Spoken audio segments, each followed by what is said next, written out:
What's going on, guys? Dylan back like I never left. Today I want to really talk about retirement accounts because I feel like a lot of us don't understand that it is so possible to become a millionaire in our lives. And to us, it's some kind of foreign concept that we don't really quite understand. But I promise you, if you start putting in the work in now, you will get there, and I'm going to show you how. Cool, let's get into it. First things first, let's talk about the low-hanging fruit. Your IRA accounts. Your individual retirement accounts, these are accounts that you need to start setting up right away, and you guys need to start contributing to them ASAP. The one that I recommend, since we're still young, is the Roth IRA. This can help you achieve the status of a tax-free millionaire, basically. You can put up, as of now, this is recorded in 2019, you can put up $6,000 into this account every single year. This is post-tax money. That means from your employer, you got paid, the government already taxed your income, then you can put up to $6,000 into that account. Now, any money that this account makes for you, completely tax-free, and that is the great part about it. No taxes when you pull it out. This is if you pull it out after the age of, I believe it's 59 and a half, and if you pull it out before then you'll be paying 10% on top of taxes that you'll need to be paying on the money that you made. So I would not touch any of the money in there until your retirement date has come.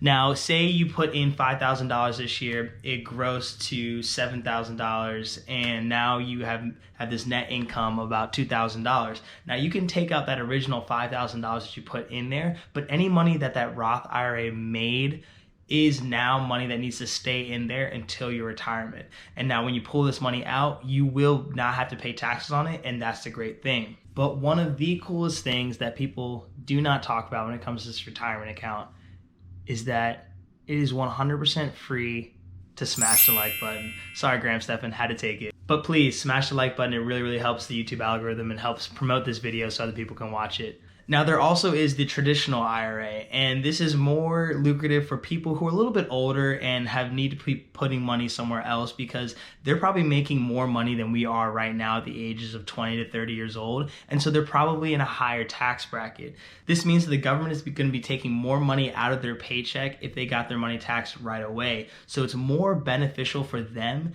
to use a traditional IRA where they can put money in that has not been taxed yet, and then when they take it out, that's when it's taxed.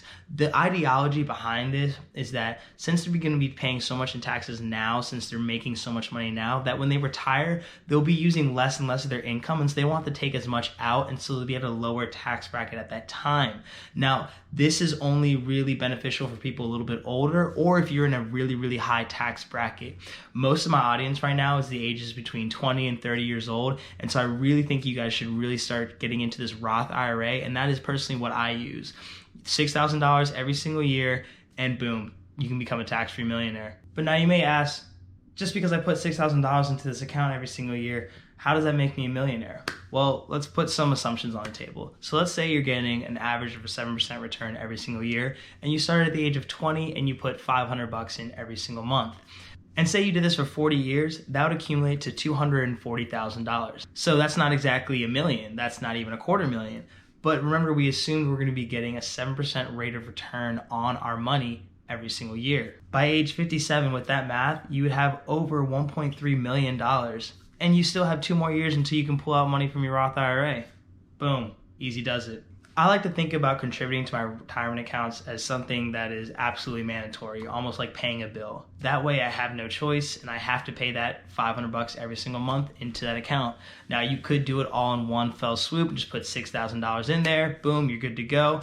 I like to do a little bit more incremental approach and just put $500 every single month, which would eventually add up to $6,000. Now, one thing that I did last year that really, really helped me reach my goal of $6,000 in that account this year was as soon as I got my income tax return back, I think it was maybe, I don't know, a grand or two, I immediately put that into my Roth IRA. And that helped me jumpstart my savings for this year. So at this point in December, I'm not contributing any more to my Roth IRA because it's already been maxed out. The second thing I wanted to talk about was the 401k. The 401k is something that you're going to get from your employer once you've gotten a full-time job, and also that they offer this. Not all employers do offer this. A 401k is slightly different from a Roth IRA in the fact that the money that is put into this account is pre-tax money. So it kind of works like a traditional IRA in terms of how the money is taxed before it's gone into the account. The difference here is that your employer can also match up to a certain amount and contribute that for you. Now, not all companies do this, but it is very, very nice. If your employer will match your contributions to your 401k, put as much money in as possible up until that match is stopped. This is basically free money that your employer is giving you towards your retirement, and you really should take advantage of this. One of the really nice things about the 401k is that you can contribute up to $19,000 of pre-tax income into that account.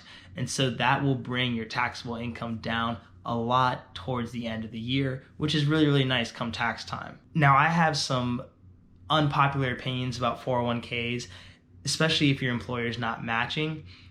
At this young age, if your employer is not matching your 401k, I almost suggest to not contribute too much of that money at all, as you could have this money working elsewhere for you at a higher rate of return, say real estate, and that's kind of what I like to do. Now, when it comes to getting to this millionaire status, it really comes down to grit and discipline. How disciplined are you going to be every month to be able to put away that $500 for that Roth IRA? How disciplined are you going to be able to put that $19,000 away in that 401k? Are you going to use your employer's matching options? These are all questions you need to ask yourself and say, am I willing to do it? Because at the end of the day, no one else cares how much money you have. It's just you, and it's just you taking care of your family and having your own peace of mind. So what are you going to do? And with that, I'll see you guys next time.